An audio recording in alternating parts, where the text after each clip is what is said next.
আসসালামু আলাইকুম। Hello everyone, সকলকে ফ্লেক্সিবল এডুকেশনস এর পক্ষ থেকে স্বাগত। আজকে যে টপিকটা আলোচনা করব, টপিকটা আমাদের এসএসসি স্টুডেন্টদের জন্য কিন্তু একটা মারাত্মক ভয়ের বিষয়। ঠিক আছে, সেটা হচ্ছে কি কমপ্লিটিং সেন্টেন্স।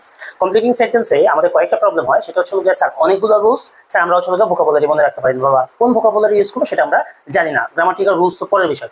আসলে তোমাদের হচ্ছে কমপ্লিটিং সেন্টেন্স সাধারণত আইসোলেট সেন্টেন্স দেয়, বাট কোনো মানে কানেকশন, কোনো প্যাসেজ না। তোমার মতো করে তুমি এটাকে লিখতে পারবা।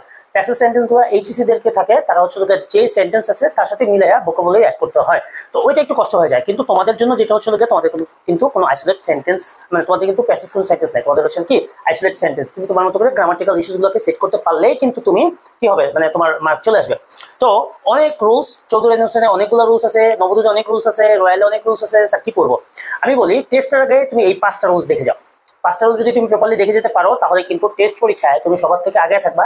এইচএসসি এসএসসি তো কিন্তু তুমি সবার থেকে আগে থাকবা। তুমি যদি চিন্তা করো যে স্যার আমি আরেকজনের ভরসায় যাই কমপ্লিটিং সেন্টেন্স অ্যান্সার করার জন্য, সেই সমস্যাটা কিন্তু তোমার সলভ হয়ে যাবে। তুমি জাস্ট 3টা ক্লাস দেখো, মানে 3টা পর্ব দেখো আমার এই কমপ্লিটিং সেন্টেন্সে, কারণ আমি এখানে লস অফ প্র্যাকটিস করাবো। প্রত্যেকটা রুলসেরই মিনিমাম 5-7টা করে প্র্যাকটিস করাবো, যাতে করে তোমার প্রবলেমগুলো সলভ হয়ে যায় এবং তুমি যাতে ভোকাবুলারিগুলো মনে রাখতে পারো যে কখন কোন ভোকাবুলারি বা কোন ভার্বগুলোকে তুমি বসাবা। ওকে, তাহলে চলো জাদু করে 5টা নিয়ম দেখি, যে নিয়ম 5টা তোমার টেস্টে পরীক্ষায় 100% থাকবেই। ঠিক আছে, মিনিমাম 4টা তোমার থাকবেই ইনশাল্লাহ। তো চলো আমরা একটু দেখে নিই। সবার আগে আমরা একটু সেন্টেন্সটা দেখি, যে একটা সেন্টেন্সে আমাদের কিভাবে ব্যবহার করতে হয়। এখানে আমরা যদি বলি যে if we invest in girls educations, তারপর হচ্ছে we can reach our expected destination. তো এখানে আমরা কি করব? দেখো অলরেডি একটা ইফ এখানে দেওয়া আছে, এখানে অলরেডি একটা কি দেওয়া আছে, ইফ দেওয়া আছে। তাহলে ইফ হচ্ছে conditional sentence. Conditional conditional conditional হচ্ছে 4টা, জিরো, ফার্স্ট, সেকেন্ড, থার্ড। তোমাদের হচ্ছে কি জিরো খুবই কম থাকে, খুবই রেয়ার। ফার্স্ট হচ্ছে এসএসসি এক্সামে আমরা দেখছি, আমরা ঘাটাঘাটি করে দেখছি হচ্ছে গিয়ে ফার্স্ট যে কন্ডিশনালটা এটা প্রচুর পরিমাণ থাকে। তারপর হচ্ছে সেকেন্ড কন্ডিশনাল এবং থার্ড কন্ডিশনাল। থার্ড কন্ডিশনাল থাকে না বললেই চলে আর কি। সবচেয়ে বেশি হচ্ছে ফার্স্ট এবং সেকেন্ড। এটা হচ্ছে সবগুলো বোর্ডে আসে, ঠিক আছে, অল বোর্ডেই থাকে এটা। সেকেন্ডটা হচ্ছে মাঝে মধ্যে ঢাকা বোর্ড তো একটু কঠিন করতে চায়, তখন হচ্ছে এইটাতে দিয়ে দেয়। তো আমরা হচ্ছে কিভাবে বুঝবো যে স্যার কোনটা ফার্স্ট কন্ডিশনাল, কোনটা সেকেন্ড কন্ডিশনাল, কোনটা থার্ড কন্ডিশনাল, সেই বিষয়টা আমরা একটু আলোচনা করবো। সেটা আলোচনা করলে বা সেটা যদি আমরা বুঝে যাই, তাহলে অবশ্যই আমরা কি করবো, আমরা এখানে অ্যান্সার করতে পারবো। আচ্ছা, ফার্স্ট কন্ডিশনাল যদি আমি বলি, আমি ফার্স্ট কন্ডিশনাল থেকে দিই। ফার্স্ট কন্ডিশনাল কি হবে? তোমার সাবজেক্ট ইফ থাকবে, ইফ থাকবে, সাবজেক্ট থাকবে, তারপর ভার্বের প্রেজেন্ট ফর্ম থাকবে, ভার্ব এর প্রেজেন্ট ফর্ম, ভার্বের প্রেজেন্ট ফর্ম প্লাস হচ্ছে গিয়ে অবজেক্ট বা এক্সটেনশন। অবজেক্ট অথবা এক্সটেনশন থাকবে। অবজেক্ট আর এক্সটেনশনের মধ্যে কিন্তু পার্থক্য আছে। এরপরে আমাদের যেটা থাকবে সেটাকে আমরা কি করব, আমাদের একটা কমা থাকে, তারপর আমরা কি করবো, একটা সাবজেক্ট বসাবো। আগেরটা যে সাবজেক্ট আছে, এখানে যে সাবজেক্ট আছে সেই সাবজেক্টটাকে চিন্তা ভাবনা করে বসানোর চেষ্টা করবো। সাবজেক্ট বসাবো একটা ক্যান, অথবা আমরা একটা শেল, অথবা আমরা হ্যাভ টু, মাস্ট বা হ্যাজ টু বসাইতে পারবো। ওকে, তারপরে হচ্ছে ভার্বের বি1, অলওয়েজ ভার্বের বি1 প্লাস হচ্ছে অবজেক্ট অথবা হচ্ছে এক্সটেনশন, আমরা যেটাই দিই না কেন এক্সটেনশন। তাহলে দেখো আমি কি বুঝবো, আমি হচ্ছে ক্যান বা শেল বসাই দিতে পারবো। হ্যাভ, এটা হচ্ছে হ্যাভ অথবা মাস্ট, যেটাই বসাই না কেন। আমি বলতেছি কি যে if we invest in our girls education, if we invest in our girls education, we will. আচ্ছা, এখানে একটা উইলও বসাই দিই। হ্যাঁ, ঠিক আছে, we will be benefited, we will be benefited. তাহলে উইল আমরা এখানে একটা পাইলাম, ঠিক আছে। ক্যান, তারপরে will, can, shall, have to, must, তারপরে হ্যাজ টু, যে কোনো একটা বসাবো। তারপরে কি বলছি, ভার্বের ভি1 বসাবো। তাহলে ভি হচ্ছে আমার ভার্বের বি1। বি থেকেই কিন্তু আমার কি এম, ইজ, আর হচ্ছে কি ওয়াজ, মানে এটা হচ্ছে প্রেজেন্ট ফর্ম। ভার্বের 3টা ফর্ম আমরা সাধারণত জানি টেন্সের জন্য। প্রেজেন্ট ফর্ম, এটা হচ্ছে পাস্ট ফর্ম, আর এটা হচ্ছে কি পাস্ট পার্টিসিপল ফর্ম, তাই না, পিপি। বা ভার্বের ভি1, ভার্বের ভি2, ভার্বের ভি3, যেভাবে বলি না কেন। তাহলে ওয়াজ, ওয়ের আর হচ্ছে কি বিন, এইরকম আর কি। তাহলে আমার বি হচ্ছে গিয়ে বেস ফর্ম। বি হচ্ছে আমার বেস ফর্ম। সেজন্য আমি এখানে কি বসেছি, we will be benefited, we will B কি বেনিফিটেড। ওকে, তারপরে এখানে একটা দেখো, এখানে ফার্স্টটা ব্ল্যাঙ্ক। অনেকে হচ্ছে এই জায়গাটাতে অনেক বেশি সমস্যা হয় যে স্যার ফার্স্টটা ব্ল্যাঙ্ক আছে, কি দিয়ে করবো। তো আমরা পরেরটাতে দেখবো। দেখো এখানে একটা ক্যান আছে, তাহলে ক্যানটা কার সাথে যায়, এর সাথে যায়। ক্যানটা এর সাথে যায়, তার মানে আমাদের কি কন্ডিশনাল সেন্টেন্স। কন্ডিশনাল সেন্টেন্স হলে সবার আগে বসাবো কি ইফ। আমি সবার আগে বসাবো কি ইফ বসাবো। ইফ বসার পরে বলছি কি we can reach our expected goal if we work hard. If we, যেহেতু এখানে উই বলছে, তাহলে আমরা সাবজেক্টও উই নিয়ে আসবো। If we work hard, if we work hard we can reach our expected destination, তাহলে চলো আমরা হচ্ছে ফার্স্ট কন্ডিশনালটা দেখছি, আমরা দুইটা কন্ডিশনাল এখানে দেখবো, ঠিক আছে? এটা হচ্ছে রুল নাম্বার 1, রুল হচ্ছে গিয়ে 1, আমরা এখানে দুইটা কন্ডিশনাল দেখবো, ফার্স্ট কন্ডিশনাল আর হচ্ছে সেকেন্ড কন্ডিশনাল। সেকেন্ড কন্ডিশনালের যদি আমরা দেখি তাহলে আমরা হচ্ছে গিয়ে ইফ বসবে প্লাস সাবজেক্ট বসবে প্লাস হচ্ছে গিয়ে পাস্ট ফর্ম, ভার্বের পাস্ট ফর্ম, ভার্বের পাস্ট ফর্ম প্লাস হচ্ছে গিয়ে অবজেক্ট বা এক্সটেনশন। এরপরে আমাদের কমা থাকবে, কমার পরে আমরা বসাবো হচ্ছে সাবজেক্ট, প্রথমটা ইফ যুক্ত সাবজেক্ট যেটা আছে সেটার সাথে মিলিয়ে লিখবো আর কি। প্লাস হচ্ছে গিয়ে আমরা লিখতে পারি কি, আমরা হচ্ছে গিয়ে উড, শুড, তারপর কুড, ঠিক আছে? প্লাস হচ্ছে ভার্বের V1 প্লাস হচ্ছে অবজেক্ট, এভাবে করে আমরা বসাই দিতে পারি। থার্ড কন্ডিশন যদি থাকে তাহলে একটা হ্যাভ হবে, তারপর ভার্বের V3 হবে, ঠিক আছে? তাহলে এইভাবে করে এই রুলস 1টা কিন্তু আমাদের একদম মুখস্থ হয়ে যাবে। তো চলো আমরা হচ্ছে এটা কি দেখবো, এটা হচ্ছে 5-7টা এক্সাম্পল দেখি আমরা।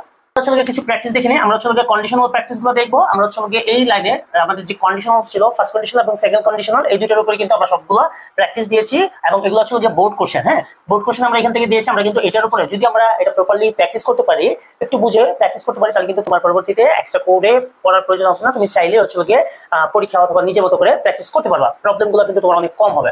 বলতেছি কি, we can learn moral values. তাহলে এই যে ক্যান আছে, ক্যান কি, ক্যান হচ্ছে গিয়ে কেন হচ্ছে কি ফার্স্ট কন্ডিশনালের মানে ফার্স্ট কন্ডিশনালের রুলস আর কি ক্যান ইউজ করা হয়। তাহলে রুলস কি ছিল, সাবজেক্ট তারপর ভার্ব বসাবো। তাহলে সাবজেক্ট যেহেতু উই আছে তাহলে উই রিড, যেহেতু মোরাল ভ্যালুস এর কথা বলছে, লার্ন করার কথা, তাহলে আমরা রিড করি তো লার্ন করবো। উই রিড কি, we read books of great writer,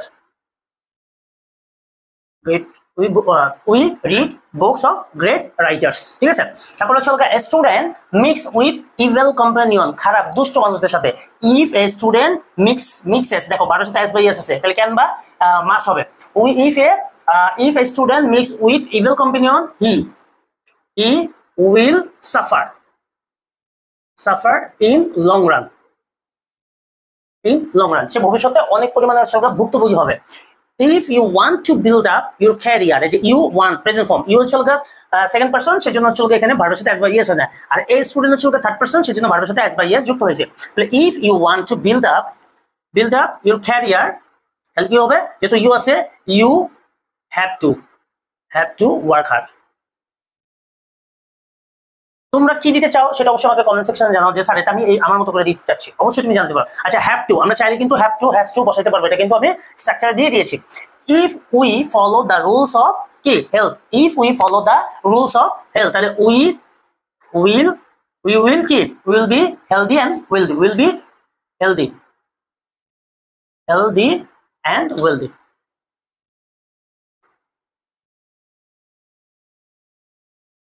healthy and wealthy. If we eat balanced diet, দেখো eat present form, তাহলে বলছে কি if we eat balanced diet তাহলে you মতো নেই, you will enjoy a healthy life, ওকে?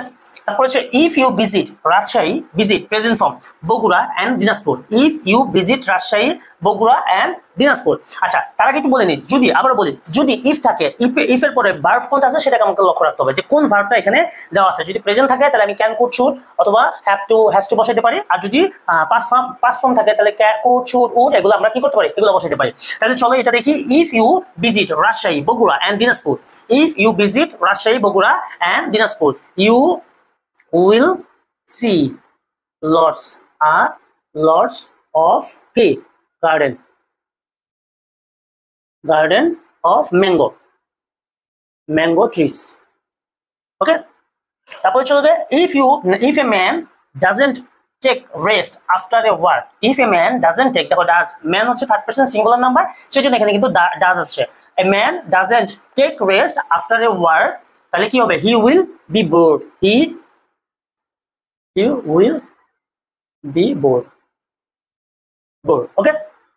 আচ্ছা, এইখানে দেখো এটা কিন্তু টুইস্ট, কেমন, I would join the party, তাহলে সেকেন্ড কন্ডিশনাল কি ছিল? সেকেন্ড কন্ডিশনাল ছিল গিয়ে সাবজেক্ট থাকবে, তারপরে উড কুড শুড মাইট এরকম থাকবে, মাইট থাকবে না, মাইট থাকবে না, সরি, উড কুড শুড থাকবে, আর হচ্ছে ভার্ব ভিওন থাকবে, তারপর অবজেক্ট থাকবে। তাহলে আমরা এটাকে বলতে পারি কি, ইফ, এটা হচ্ছে যেহেতু উড আছে তার মানে আমার এখানে ভার্বটা হবে past. If I had time, যদি আমি সময় পাই, I would join the party, আমি কি করব? আমি পার্টিতে জয়েন করব। ওয়ার, এইটা একটু নোট নিয়ে নাও, এটা হচ্ছে গিয়ে সেকেন্ড কন্ডিশনালে, সেকেন্ড কন্ডিশনালে হচ্ছে আই এর পরে ওয়ার বসতে পারে। সেকেন্ড অনলি মাত্র সেকেন্ড কন্ডিশনাল, আমরা সবসময় জানি কি আই এর পরে সবসময় কি আসে? আই এর পরে, এটাকে যদি এইখানে নোটটা দিই তাহলে হচ্ছে গিয়ে আমরা জানি কি নোট, আই এর পর সবসময় হচ্ছে এম অথবা ওয়াজ বসে, তাই না? কিন্তু একমাত্র সেকেন্ড কন্ডিশনালে আই এর পরে হচ্ছে ওয়্যার বসে, আই এর পরে ওয়্যার বসে একমাত্র সেকেন্ড কন্ডিশনাল। এটা একটু মনে রাখতে হবে, এই জিনিসটাতে অনেক স্টুডেন্ট কিন্তু ঘাবড়ায় যায়, ঠিক আছে? Were I a rich man, যদি আমি ধনী মানুষ হইতাম, I would help the poor. যদি এটা সত্য না কথাটা, ঠিক আছে, আংশিক সত্য আর কি। হ্যাঁ, সেকেন্ড কন্ডিশনাল বিষয়টা হচ্ছে একদম রিয়েল না, কিছুটা সত্য। আর ফার্স্ট কন্ডিশনাল কথাটা হচ্ছে একদম রিয়েল, যে এটা বাস্তবিক প্রয়োগ আছে, যতগুলো আছে আমরা কিন্তু দেখছি এগুলো বাস্তবিক প্রয়োগ আছে। ফার্স্ট কন্ডিশনালটা লিখতে হচ্ছে গিয়ে বাস্তবিক প্রয়োগ মানে বাস্তবিক প্রয়োগ, আর হচ্ছে সেকেন্ড কন্ডিশনাল হচ্ছে নন বাস্তবিক প্রয়োগ, ঠিক আছে? বা একটু মানে হইতেও পারে, নাও হইতে পারে, একটা কন্ট্রোভার্সি থেকে যাবে। ওকে, তারপরে হচ্ছে গিয়ে ইফ আই রিচ লেট, যদি আমি দেরি করে আসি, if I reach late, I would miss the class. তারপর হচ্ছে I would be present there. তাহলে would আছে, would এর পরে ভার্বের V1 আছে, তাহলে আমাকে অবশ্যই মনে রাখতে হবে যেটা আমার কন্ডিশনাল সেন্টেন্স। অবশ্যই আমাকে কি করতে হবে? কন্ডিশনাল সেন্টেন্সে অ্যাড করতে হবে। I would be present there if he told me, সে যদি আমাকে বলতো, if he told me।